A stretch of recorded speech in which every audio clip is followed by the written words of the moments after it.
ബിസ്മില്ലാഹിർ റഹ്മാനിർ റഹീം നഹ്മദുഹു വനുസല്ലി അലാ റസൂലിഹിൽ കരീം അമ്മാ ബഅദ്.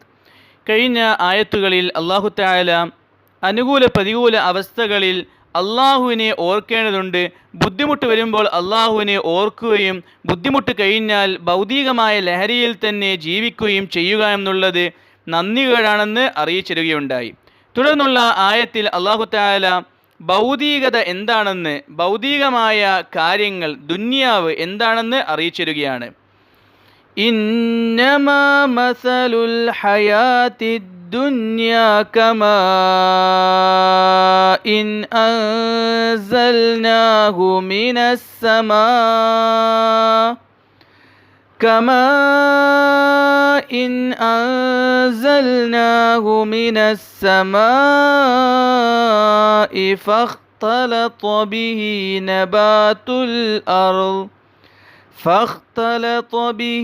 نبات الأرض مما يأكل الناس والأنعام حتى إذا أخذت الأرض زخرفها وزينت وظن أهلها أنهم قادرون عليها أتاها أمرنا ليلا أو نهارا فجعلناها حصيدا كأن لم تغن بالأمس كذلك نفصل الآيات لقوم يتفكرون. ആകാശത്ത് നിന്നും നാം ജലം ഇറക്കുകയും അതിലൂടെ ജനങ്ങളും നാൽക്കാലികളും ഭക്ഷിക്കുന്ന നിലയിൽ ഭൂമിയിൽ സസ്യങ്ങൾ നന്നായി ഇടതൂർന്ന് വളരുകയും അങ്ങനെ ഭൂമി പരിപൂർണമായി തിളങ്ങി പ്രകാശിക്കുകയും അലങ്കൃതമാവുകയും ഇനി ഇതെല്ലാം നമ്മുടെ നിയന്ത്രണത്തിലുള്ളതാണെന്ന് ഭൂമിയിലുള്ളവർ ഭാവിക്കുകയും ചെയ്യുമ്പോൾ രാത്രിയിലോ പകലിലോ നമ്മുടെ തീരുമാനം ഭൂമിയിലെത്തുകയും ഇന്നലെ ഇല്ലാതിരുന്നതുപോലെ അതിനെ നാം കൊയ്തു മാറ്റുകയും ചെയ്തു. ഇതുപോലെയാണ് ഭൗതിക ജീവിതത്തിൻ്റെ ഉപമ. ചിന്തിക്കുന്നവർക്ക് നാം ഇപ്രകാരം ദൃഷ്ടാന്തങ്ങളെ വിവരിക്കുന്നു. ഈ ഒരു ആയത്തിലൂടെ അല്ലാഹു തആല ഭൗതിക ജീവിതത്തിൻ്റെ ഒരു ഉപമ വിശദീകരിച്ചു തരികയാണ്. കഴിഞ്ഞ ആയത്തിൽ നാം മനസ്സിലാക്കി, പലപ്പോഴും മനുഷ്യർ അള്ളാഹുവിനെ നിഷേധിക്കുന്നതും അള്ളാഹു വിലക്കിയ കാര്യങ്ങൾ പ്രവർത്തിക്കുന്നതും ഭൗതികമായ താല്പര്യങ്ങൾക്കും നേട്ടങ്ങൾക്കും വേണ്ടിയായിരിക്കും. ഭൗതികമായ ഉയർച്ചയ്ക്ക് വേണ്ടി, ഭൗതികമായ നേട്ടങ്ങൾക്ക് വേണ്ടി, ഭൗതികമായ സുഖങ്ങൾക്ക് വേണ്ടി, ഇതിനെല്ലാം വേണ്ടിയാണ് പലപ്പോഴും മനുഷ്യർ അള്ളാഹുവിനെ എതിർക്കുന്നതും അള്ളാഹു വിലക്കിയ രീതിയിൽ സഞ്ചരിക്കുന്നതും. എന്നാൽ അല്ലാഹു തആല എന്താണ് ഈ ദുനിയാവ് എന്ന് ഒരു ഉപമയിലൂടെ മനുഷ്യർക്ക് മനസ്സിലാക്കി തരികയാണ്. ആകാശത്ത് നിന്നും മഴ വർഷിച്ചു. ആ മഴ കാരണമായി നല്ല നല്ല സസ്യങ്ങളെല്ലാം ഭൂമിയിലുണ്ടായി. ഭൂമി നല്ല ഭംഗിയുള്ളതായി തീർന്നു. മൃഗങ്ങൾക്കും മനുഷ്യർക്കും സുഭിക്ഷമായി ജീവിക്കാൻ പറ്റിയ രീതിയിൽ ഭൂമി ഏറ്റവും നല്ല ഭംഗിയുള്ള രീതിയിലായി തീർന്നു. ഇത് കാണുമ്പോൾ മനുഷ്യർ വിചാരിക്കും, ഇതെല്ലാം എന്നെന്നും എന്നോടൊപ്പം ഉണ്ടാകും, എനിക്ക് ഇതിനി മതിയായതാണ്. ഈ രീതിയിൽ അതിൻ്റെ ആ ഒരു ഭംഗി കാണുമ്പോൾ അത് എല്ലാം നടത്തുമെന്നും ഇത് എന്നെന്നും എന്നോടൊപ്പം ഉണ്ടാകുമെന്നും മനുഷ്യൻ വിചാരിക്കും. എന്നാൽ അല്ലാഹു തആലയിൽ നിന്നുമുള്ള തീരുമാനമുണ്ടായി. പെട്ടെന്ന് ഏതെങ്കിലും ഒരു കാലാവസ്ഥ വ്യതിയാനം കാരണമായി അതെല്ലാം നശിച്ചുപോയി. ഒരു രാത്രി കൊണ്ട് അല്ലെങ്കിൽ ഒരു പകല് കൊണ്ട് പല നാടുകളും കത്തി നശിക്കുകയും പല നാടുകളും കൊടുങ്കാറ്റടിച്ച് നശിക്കുകയും ചെയ്യുന്ന അവസ്ഥകൾ നാം തന്നെ കണ്ടിട്ടുള്ളതാണ്. അതുപോലെ ഒരു രാത്രി കൊണ്ടോ ഒരു പകൽ കൊണ്ടോ ഈ ഭംഗിയോടുകൂടി നിന്ന ദുനിയാവിലെ ആ സ്ഥലങ്ങളെല്ലാം നശിച്ചു പോകും. പിറ്റേ ദിവസം മനുഷ്യൻ നോക്കുമ്പോൾ ഇന്നലെ ഇവിടെ ഒരു സസ്യമില്ലാത്ത രീതിയിൽ അതെല്ലാം നശിച്ചിട്ടുണ്ടാകും. ഇതാണ് ദുനിയാവിൻ്റെ ഉപമ എന്നുള്ളത്. അഥവാ ഈ ഉദാഹരണത്തിലൂടെ അല്ലാഹു തആല മനസ്സിലാക്കി തരികയാണ്, ദുനിയാവും ദുനിയാവിലുള്ള സകല വസ്തുക്കളും താൽക്കാലികം മാത്രമാണ്, ഒരിക്കലും ശാശ്വതമല്ല.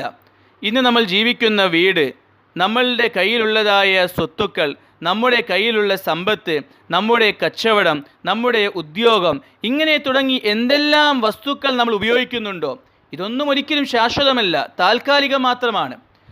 ഒന്നെങ്കിൽ ഇതെല്ലാം മരണത്തിന് മുമ്പ് തന്നെ നമ്മളിൽ നിന്നും നഷ്ടപ്പെട്ടു പോകും.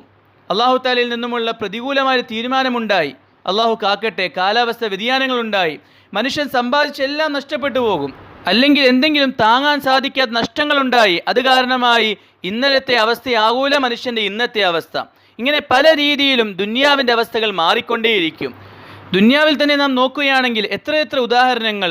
ഇന്നലെ വരെ എല്ലാ സുഖത്തിലുമായിരുന്നു ജീവിച്ചിരുന്നത്, എല്ലാ കാര്യങ്ങളും ഉണ്ടായിരുന്നു, ഒരു നിമിഷം കൊണ്ട് ഒന്നുമില്ലാത്തവരായി തീരുന്നു.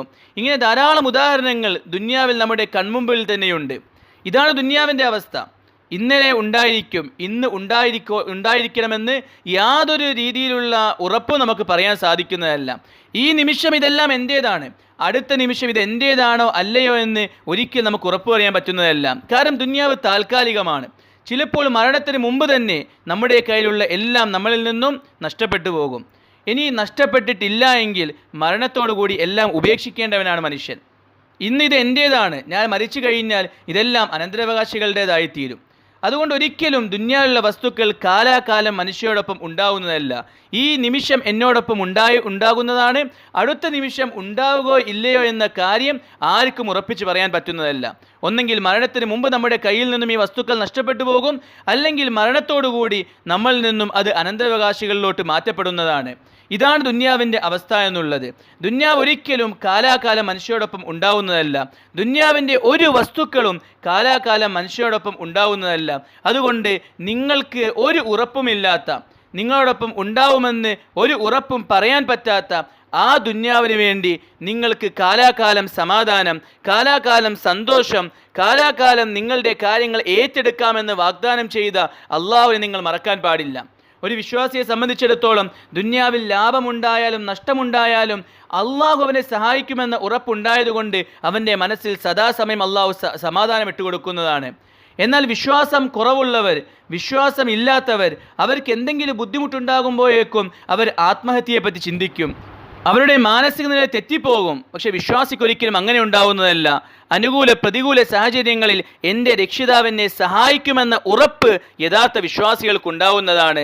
അതുകൊണ്ട് ഈ നിസ്സാരമായ ദുന്യാവിന് വേണ്ടി, ഇന്ന് നിങ്ങൾ കാണുന്ന ദുന്യാവിൻ്റെ സുഖങ്ങൾക്ക് വേണ്ടി അള്ളാഹുവിനൊരിക്കലും നിങ്ങൾ മറക്കാൻ പാടില്ല. കാരണം ദുന്യാവ് അടുത്ത നിമിഷം നിങ്ങളിൽ നിന്നും പോയേക്കാം, പക്ഷെ അള്ളാഹുവിൻ്റെ സഹായവും അള്ളാഹുവിൻ്റെ സംരക്ഷണവും നിങ്ങളുടെ അനുകൂല പ്രതികൂല സാഹചര്യങ്ങളിൽ നിങ്ങളോടൊപ്പം ഉണ്ടാവുന്നതാണ്. അതുകൊണ്ട് ദുന്യാവിനേക്കാൾ സ്ഥാനം സദാസമയം നിങ്ങളുടെ കാര്യം ഏറ്റെടുത്തിട്ടുള്ളതായ, നിങ്ങൾക്കെല്ലാം നൽകാൻ കഴിവുള്ളവനായ, നിങ്ങളുടെ പ്രയാസങ്ങൾ മാറ്റാൻ കഴിവുള്ളവനായ, എല്ലാ ഖജനാവിൻ്റെയും ഉടമസ്ഥനായ അള്ളാഹുലോട്ടാക്കി തീർക്കുക എന്ന് ഈ ആയത്തിലൂടെ അള്ളാഹു അറിയിക്കുകയാണ്. അതുകൊണ്ട് ദുന്യാവ് താൽക്കാലികമാണ്, നിസ്സാരമാണ്. അതിൻ്റെ പിന്നാലെ നാം ഓടുകയാണെങ്കിൽ ഒരിക്കലും നമുക്ക് സമാധാനം ലഭിക്കുന്നതോ ഒരിക്കലും നമുക്ക് തൃപ്തി ലഭിക്കുന്നതോ അല്ല. ഇതെല്ലാം ഒരു ദിവസം നമ്മളിൽ നിന്നും വിട്ടുപോവുകയോ അല്ലെങ്കിൽ ഒരു ദിവസം നമ്മൾ ഇതിൽ നിന്നും വിട്ടുപോവുകയോ ചെയ്യേണ്ടവരാണ്. അതുകൊണ്ട് ദുന്യാവ് ഉണ്ടെങ്കിലും ഇല്ലെങ്കിലും, സുഖമാണെങ്കിലും ദുഃഖമാണെങ്കിലും, അനുകൂലമാണെങ്കിലും പ്രതികൂലമാണെങ്കിലും, എല്ലാ സാഹചര്യത്തിലും നിങ്ങൾ വിളിക്കേണ്ടത് അള്ളാഹുവിനെയാണ്, നിങ്ങൾ തൃപ്തിപ്പെടുത്തേണ്ടത് അള്ളാഹുവിനെയാണ്, നിങ്ങൾ അനുസരിക്കേണ്ടത് അള്ളാഹുവിൻ്റെ വിധിവിലക്കുകളെയാണ്. സദാസമയം ദീനനുസരിച്ച് ജീവിക്കുക. എല്ലാ അവസരത്തിലും അള്ളാഹുവിൻ്റെ സഹായവും സംരക്ഷണവും നിങ്ങൾക്കുണ്ടാകും. അതാണ് നിങ്ങൾക്ക് യഥാർത്ഥ വിജയവുമെന്ന് അള്ളാഹു തആല മനസ്സിലാക്കി തരികയാണ്. എന്നിട്ട് അവസാനമായി അള്ളാഹു തആല പറയുകയാണ്, യഥാർത്ഥമായി ചിന്തിക്കുന്നവർക്ക് ഈ കാര്യം മനസ്സിലാവുന്നതാണ്. നമ്മൾ ദുന്യാവിൻ്റെ അവസ്ഥകൾ നോക്കിക്കൊണ്ട് ഈ പറഞ്ഞ കാര്യങ്ങൾ ഒന്നിരുന്ന് ചിന്തിക്കുകയാണെങ്കിൽ നമുക്ക് മനസ്സിലാക്കാൻ പറ്റും, ഞാൻ ഇന്ന് ഓടിക്കൊണ്ടിരിക്കുന്ന ഈ ദുന്യാവ്, ഇതെൻ്റെ ലക്ഷ്യമായി ഞാൻ കാണുകയാണെങ്കിൽ, ഈ ദുന്യാവിന് വേണ്ടി ഞാൻ അള്ളാഹുവിനെ മറക്കുകയാണെങ്കിൽ, ഞാൻ ഒരു ഉറപ്പുമില്ലാത്ത ഒരു വസ്തുവിന് വേണ്ടിയാണ് പൂർണ്ണ ഉറപ്പുള്ള അള്ളാഹുവിനെ മറന്നു കളഞ്ഞിട്ടുള്ളത്.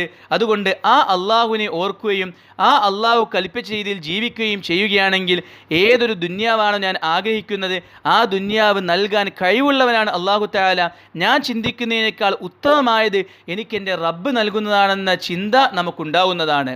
അതുകൊണ്ട് എല്ലാ സന്ദർഭത്തിലും അള്ളാഹുവിനെ അനുസരിച്ച് ജീവിക്കുക എന്ന് ഈ ആയത്തിലൂടെ അള്ളാഹു തആല അറിയിക്കുകയാണ്. ഒരിക്കലും അള്ളാഹുവിനേക്കാൾ സ്ഥാനം ദുന്യാവിനും ദുന്യാവിൻ്റെ സന്തോഷങ്ങൾക്കും ദുന്യാവിൻ്റെ ലാഭങ്ങൾക്കും കൊടുക്കാൻ പാടില്ല.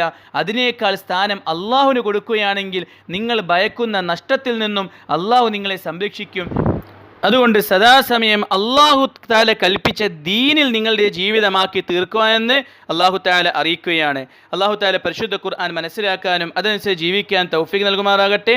വാഖിറു ദഅവാന അനിൽ ഹംദുലില്ലാഹി റബ്ബിൽ ആലമീൻ.